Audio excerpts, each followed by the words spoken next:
Hello, my name is Thomas. Welcome to British Culture. Albion never dies. I'm absolutely delighted to have Joe Darlington on my podcast this week. He's known as Mr. Being James Bond on YouTube, on podcasts, on Instagram, on Facebook. You can find him out and about as Mr. Being James Bond, and that is, of course, the name of his book, all about how you can do the things that James Bond does. I've listened to his breakdowns, detailed breakdowns of all the Bond films, actually twice at least. Once on his podcast, once on his YouTube. I've heard him on some great podcasts. I'm absolutely delighted to have him on mine. And he's so good, I don't even have an outro to this. Normally I'll say a little word at the end, but actually I'm so happy to have him on. And I really like the way he closes this podcast. I've decided just to leave the last word with him. I really am happy to have him, and the reason it's so topical to have him on is because he shared his rankings and it got a whole discussion going online. So we just talk about the value of rankings, our personal favourites, the outliers, and a few other things along the way. I hope you enjoy this as much as I enjoyed doing it. Okay, Joe Darlington, Mr. Being James Bond. Thank you very, very much for joining me. Thomas, thank you so much for having me. It's a lot of fun. It's been a while since we did this. It has. Time has flown by, and we're here to discuss, of course, why The Man with the Golden Gun is the best Bond film ever made. And I'm dying to hear your arguments. It's going to be terrific. But first, I think we'll talk about Bond rankings in general, something you have a lot of experience with. Oh boy, yeah, do I? I tell you, nothing really gets the ire of a James Bond fan so quickly than to put out your ranking, and then the sparks start to fly. You just hear about why this one is too high and this one is too low, and it varies. It's one of the things that I can't help but notice is when you post a ranking, a very quick little ranking thing. All of the comments, there's no, hey, your list is great, good job. There's just none of that. Everybody starts with, well, I would have done this and I would have done that, and I might have had that a little higher. We're pretty close. But then it ranges into people will just post their own rankings in response. And then you get to the people who just say, you are absolutely crazy, who have no business being a James Bond fan, much less someone who publicly comments, et cetera, et cetera. It's just crazy. I mean, there's very little in terms of just kind of friendly, nice list. Mine's a little different, and we could talk about it. But it kind of blew my mind. Yeah, because you shared recently and it was just a quick app, right? Just a quick sorter app. Which one would you rather watch now? Right. I mean, it didn't specifically say, which one do you want to, watch right now, or what's, I mean, that's sort of, I guess, how I interpreted it. I thought the fun thing, the reason why doing something this way is so much fun is because, again, you are just kind of shutting your brain off and just kind of clicking here and there. Yeah, okay, this one I feel like this one. This one this one. And that's sort of how you end up with the ranking you do. And oh boy, people didn't like that at all. And again, I thought what was ironic for me was that these rankings were getting posted all over the place. Like anybody who is remotely a James Bond fan would do it, post it, and share it. I felt like, of anybody, I'm the one who's actually done like a full-blown, like hour-long video ranking all of the films where I really did take a lot of time and really put some thought into it. Why is this one higher than that one, et cetera, et cetera. So that's there. Those results stand. And like you said, I stand by those. This was just sort of for fun. Like it's a Sunday morning and I got nothing better to do. So I'm clicking around.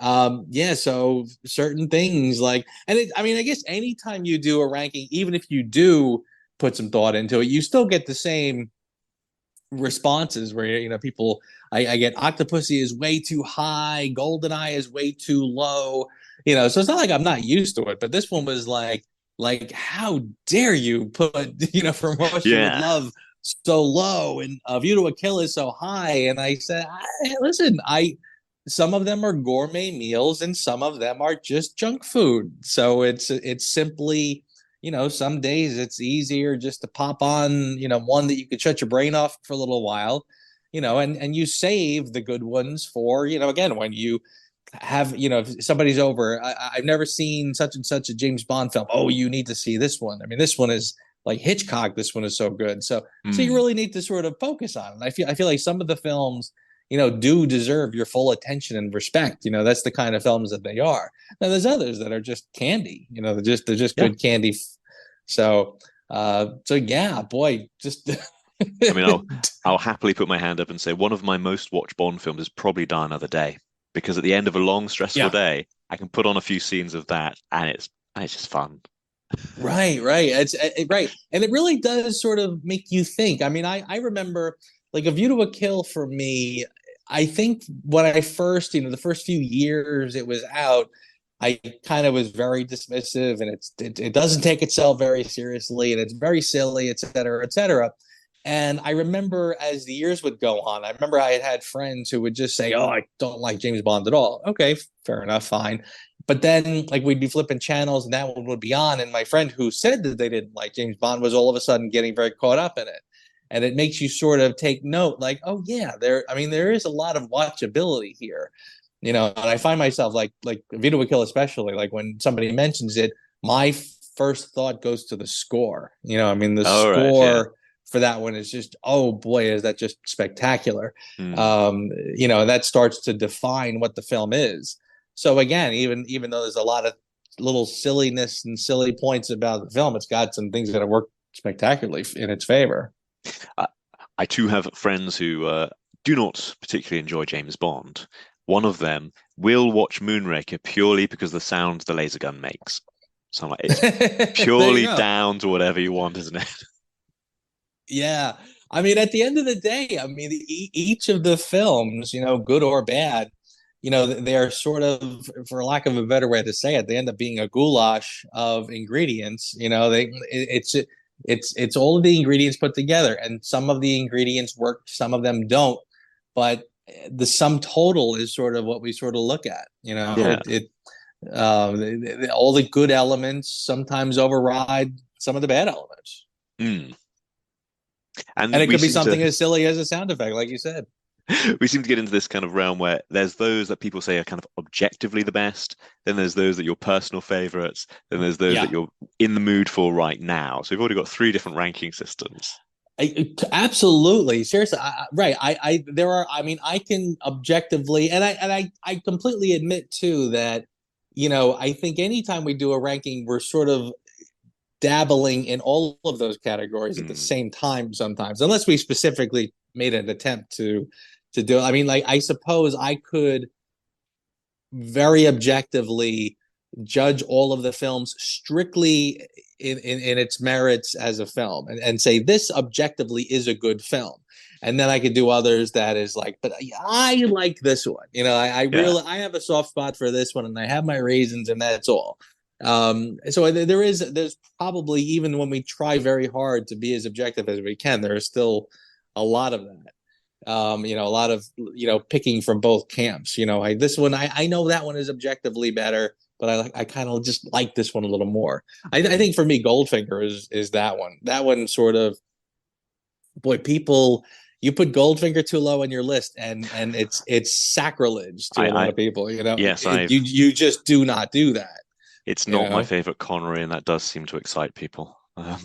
It right, it really does, and it's funny too, because I always find it funny when people say that something is, like, if something is ranked too low. This, I find that there's people who just say all of the films should be ranked higher.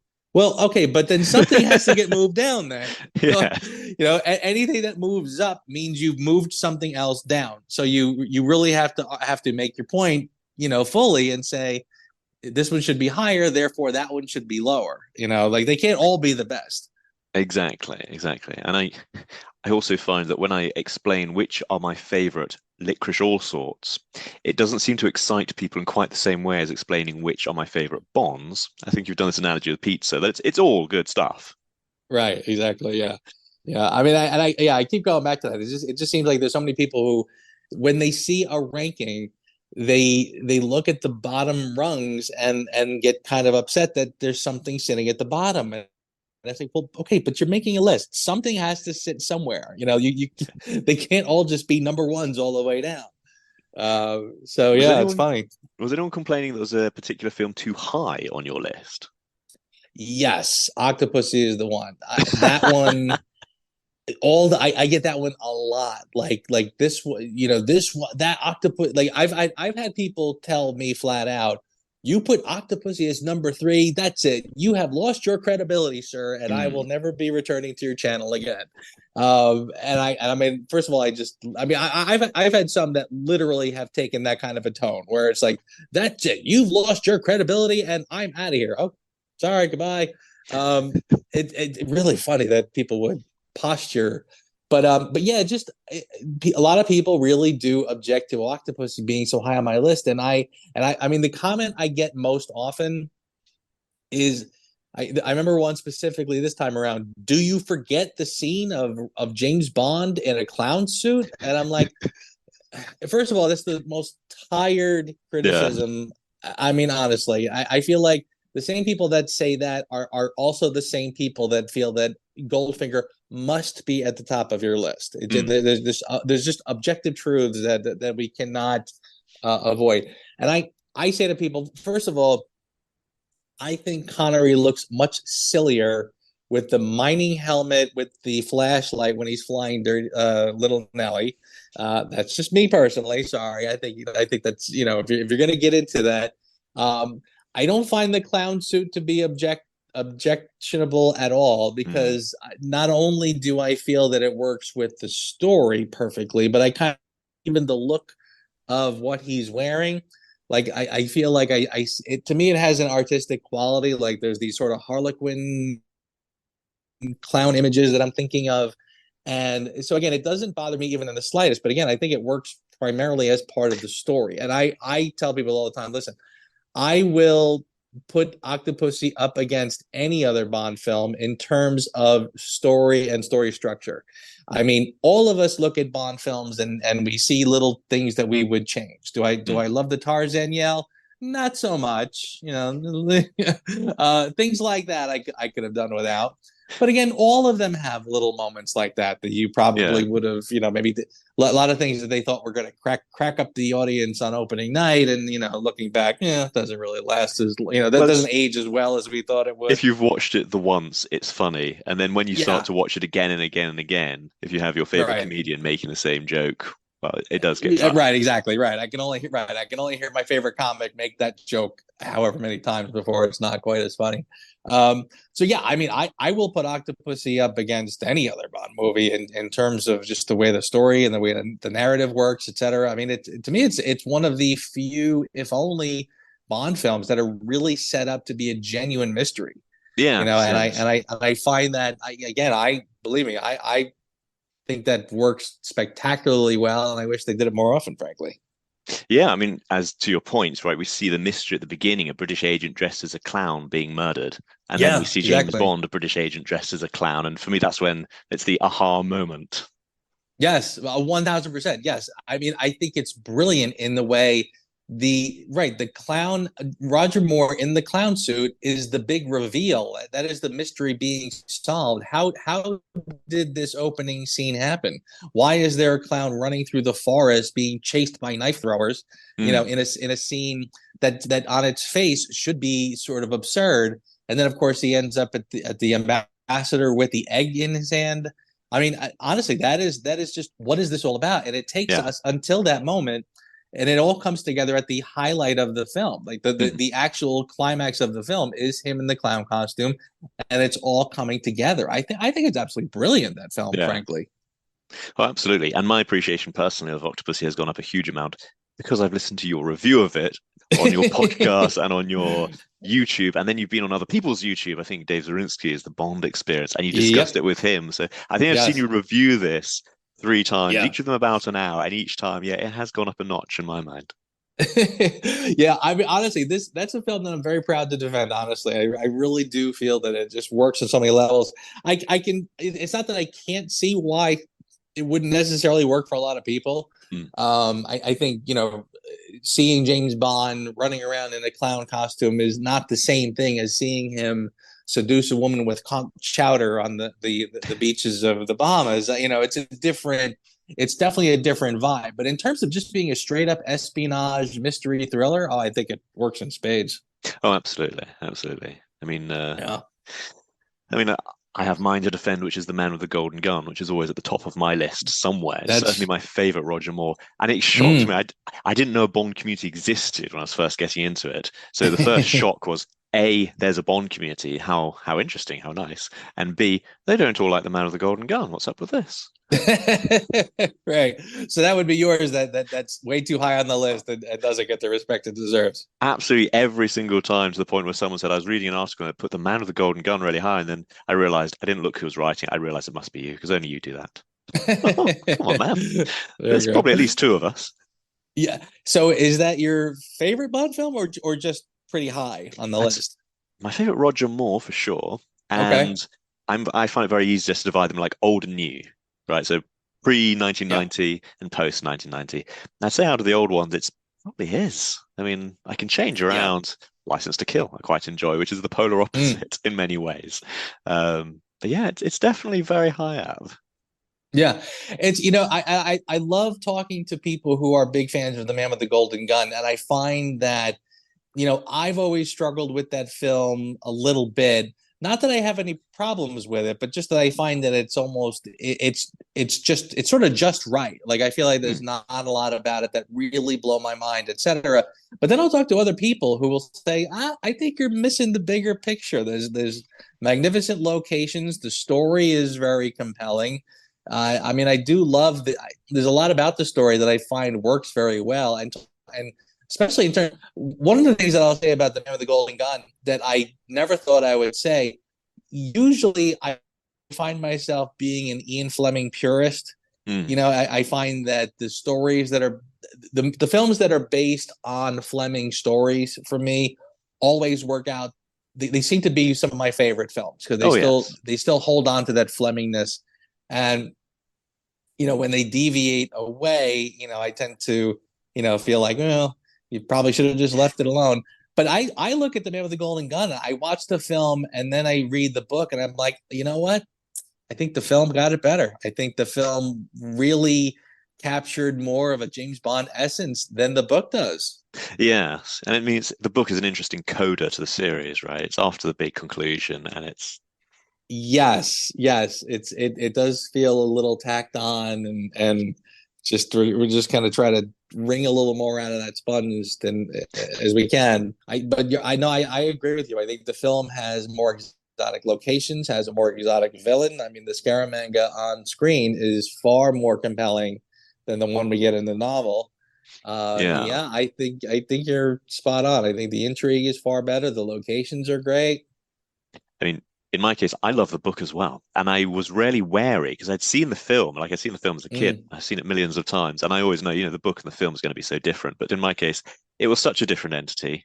And it was such a Oh yeah. surprise at the end to come across something like that. I felt, the trilogy before had been concluded, and this is kind of, I say, the coda. It's the nice piece of music at the end of the Yes. concert, and so I enjoyed it on its own terms.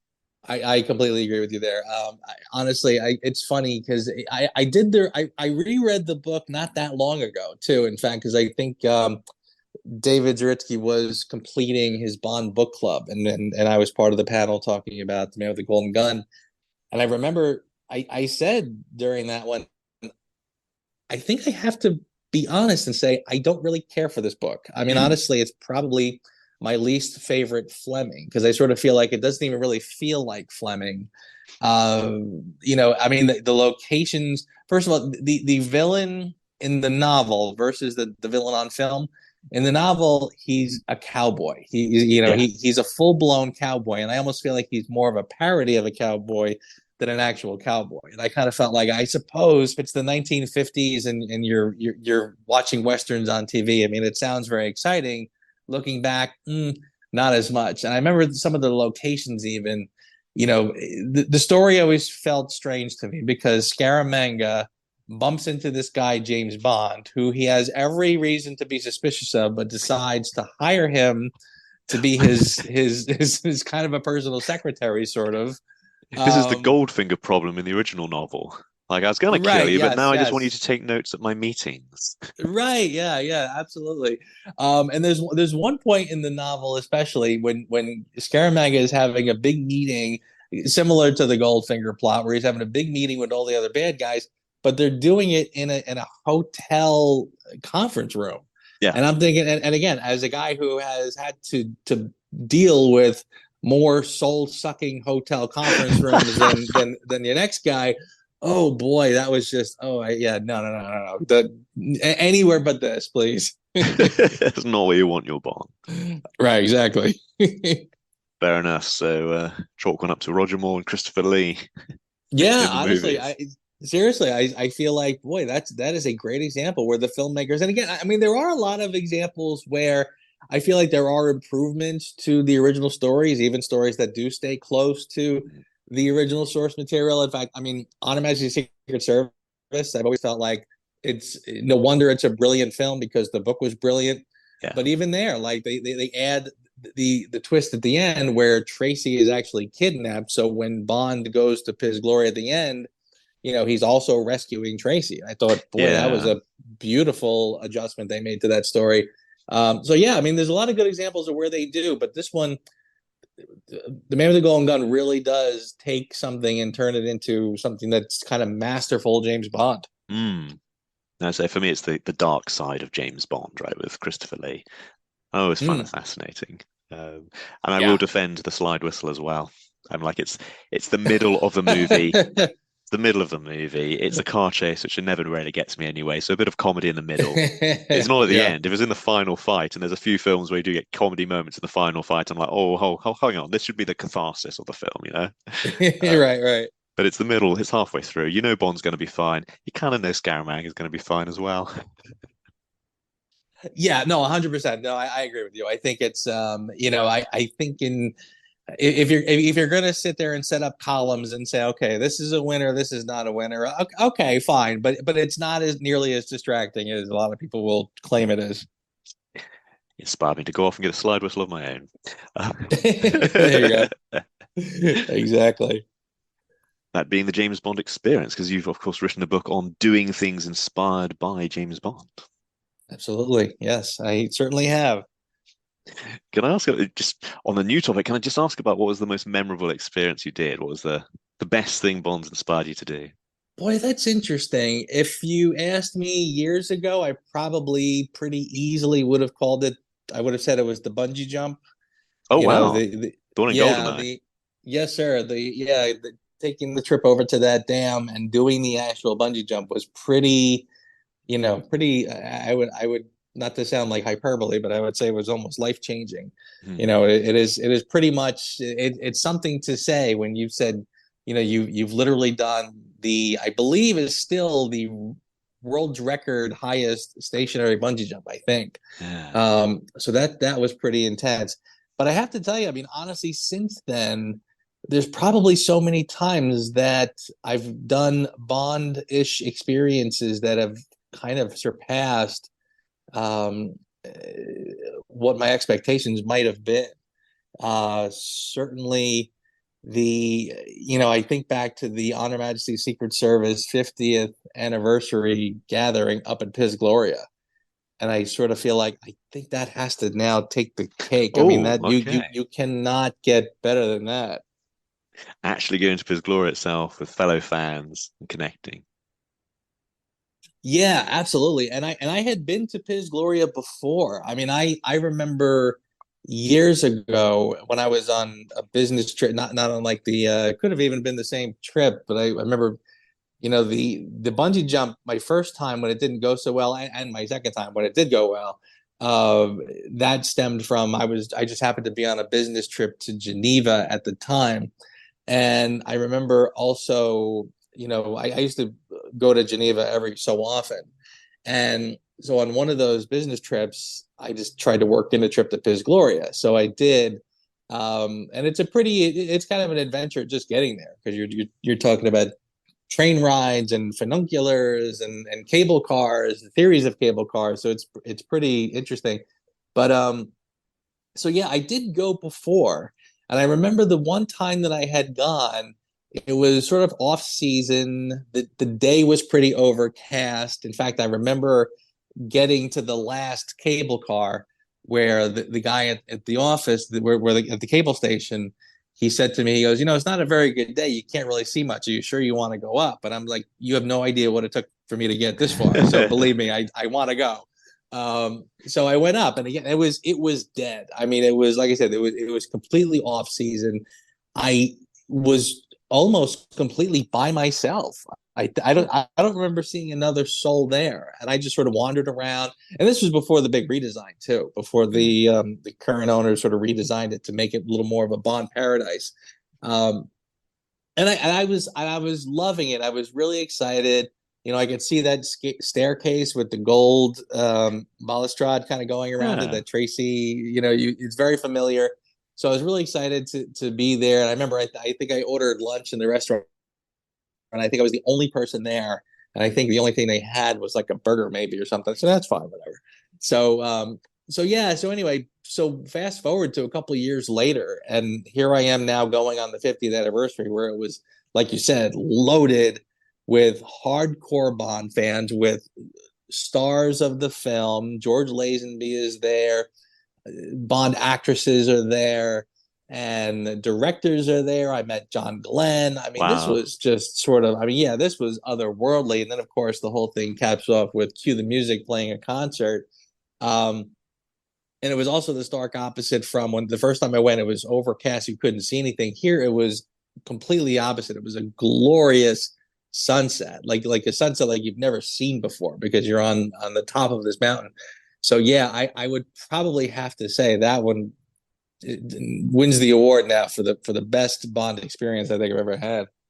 That is wonderful. A huge gathering of Bond fans, each with their own ranking, which are surely wrong. Absolutely, 100%. Well, thank you very, very much for joining me. Thank you very much for giving me some time out of your day. Could I ask, is there anything else you'd like to add about, well, ranking the Bond films? No, not really. I think everybody should do it, but you should certainly do it with a little caution. And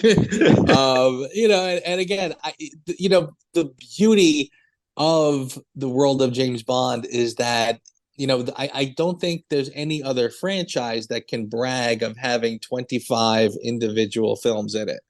So to have your ranking and have your list, I mean, everyone, and I mean everyone, is going to have a different list. I don't think there's two Absolutely. people who will have all 25 in the exact same order. So it's a wonderful thing that we can all discuss, talk about, what is it about one movie that appeals to us? What is it about another one that doesn't? I mean, it's fun. I always find it fascinating when, if you meet somebody and you used to say, okay, give me your top five, and all of a sudden they'll say one, two, three, and four are exactly the same as yours, and we're totally sharing a mind. And then all of a sudden, right in the middle, they spit out one that you can't stand, and you go, wait, Mm, wait, wait, wait, what?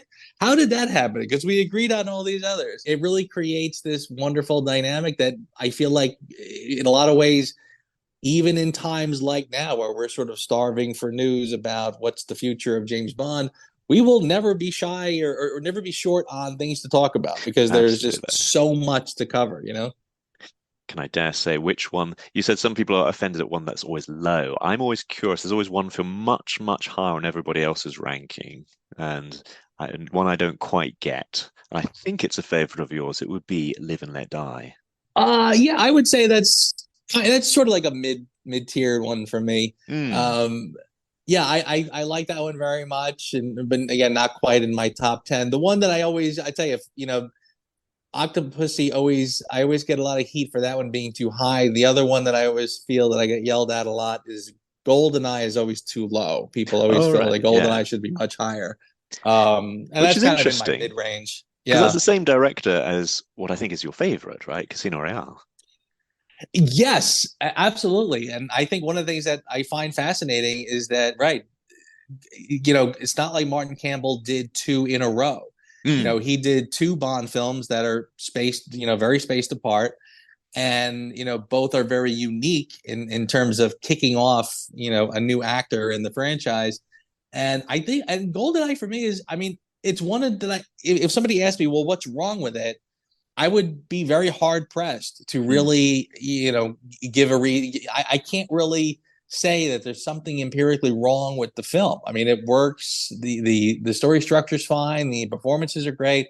I think if there's anything that holds me back from really embracing it the way I should, is that it feels like greatest hits. It feels like a film that appreciates and understands the legacy of James Bond, and it is very respectful of James Bond, and holds James Bond very high up.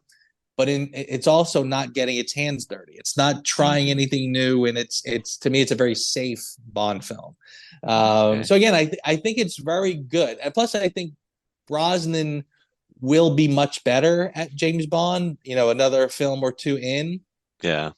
I think he was ideally suited to be James Bond, and I think in this one he's playing a little too safe. Like he's very soft spoken, etc. I think his peak will come a little later. Oh yes, absolutely. Yeah, absolutely. Well, thank you very much again for joining me. I couldn't resist asking that final question. Not a problem. Thank you, Thomas. It was a lot of fun. Again, we should do it more often. Absolutely.